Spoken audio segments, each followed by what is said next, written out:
Did you know that Romania has one of the shortest motorway networks in the European Union, even though it has a landmass almost equal to that of the UK? Also, it is sad to see that Romania has the highest number of road accidents in the EU. If this wasn't enough, corruption has been a big problem in many road projects. For example, in 2016, a new road in southern Transylvania was called the Highway of Shame because it needed repairs right after it was opened and was later taken down due to safety concerns. But what's the real reason behind this? Why does it take so long to build roads in Romania? And why don't they have more of them? Is it only because of corruption, the country's geography, or something else? But before understanding the matter, we would want to take you back to history. Romania's big problem with its roads goes back over 40 years, to a time when communist Nicolae Ceausescu was in charge. The 70s was a decade of economic upheaval for Europe thanks to the Cold War, and Romania was no different. To avoid economic collapse, it went knocking at the doors of the IMF. In the 70s, Romania entered into several agreements with the IMF, but who would have thought that this would be a liability, especially for Romanian infrastructural development? Why? As the 80s began, Ceausescu had a strong determination to pay off the significant debt Romania owed to the monetary fund. To achieve this, austerity programs were introduced, which meant cutting back on various domestic expenditures. Ceausescu shifted his focus towards increasing exports and generating income for the country, rather than investing heavily in internal development. This led to a situation where the emphasis was more on repaying the debt to the IMF, while domestic infrastructure like roads took a back seat in terms of government spending. The gravity of the situation can be gauged from the fact that, even compared to Romania's neighbors in the Balkans, who were historically not as rich, Romania's roads were way behind at the time. On top of that, Ceausescu was really into heavy industry and kept power under his control. While this did help Romania's economy in some ways, it also meant that building roads, like highways, was often more about politics than making smart plans. For example, the Transfăgărășan, a famous road through the Carpathian Mountains, was mostly built to show off the government's power and engineering skills, not because it was the best idea for the country.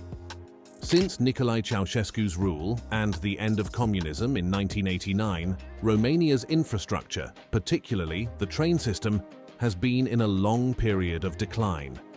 Lack of money in one of Europe's poorest countries, corruption, and a lot of rules have made Romania's 11,000-kilometer train network suffer. Nowadays, Romanian trains are some of the slowest in Europe, with passenger trains going at an average of 40 kilometers per hour and freight trains at 15 kilometers per hour, while elsewhere in Europe, the top speed can hit 320 kilometers per hour. There have been many times when the people in charge of Romanian trains were caught stealing money, and the service was really bad. So people lost trust in the group that manages trains in Romania. The decline of trains in Romania was so bad that in the 2000s, both the European Union and the Romanian government thought about shutting down 40% of Romania's train tracks. In the context of this decline, more Romanians started using cars instead. Trains used to be seen as something from the corrupt communist past, while cars were seen as a modern Western way of living. Also, Romania's car industry got bigger, and people could afford to buy cars. So, the number of cars in Romania has gone up a lot since the 90s. Thus, this started the car revolution. As more cars started being used, it became clear that Romania needed better roads. But it might surprise you to know that the situation is different. Romania has fewer kilometers of highways compared to its neighboring country, Hungary, with less than half of their highways. It's not even 3% of the number of highways in Germany. When you drive in Romania, you might have to bump along gravel roads for hours to reach villages. Some of these villages do not even have basic things like electricity, indoor plumbing, or running water, and their schools have closed because the young people moved away to find better opportunities.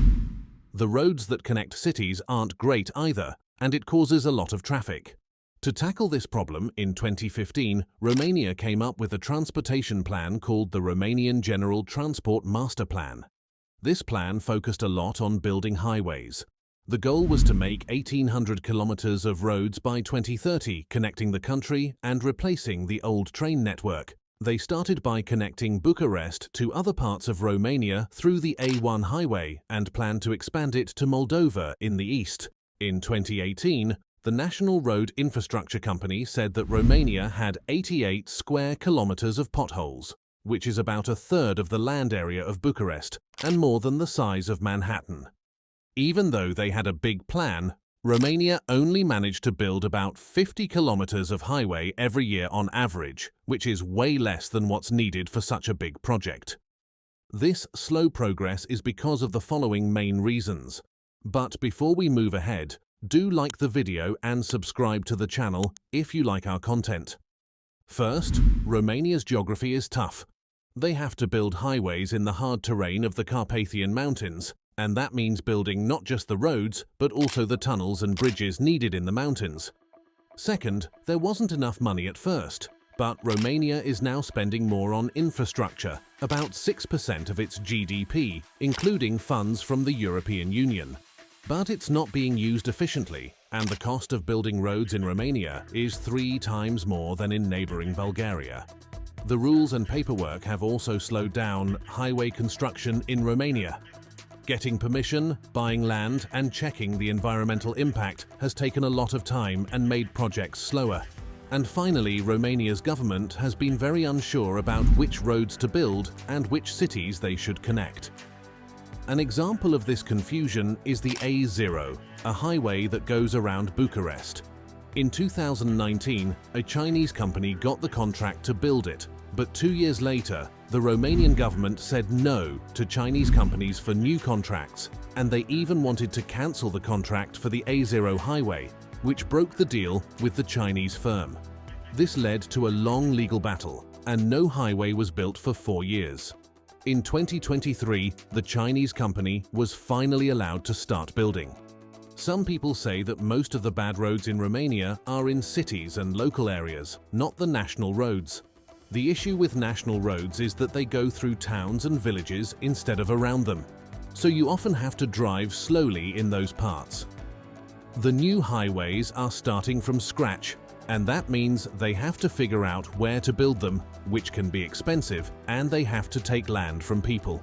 On top of that, Bucharest's A0 ring road is not well organized. It's split into 2 main parts, north with 4 smaller parts, and south with 3 smaller parts.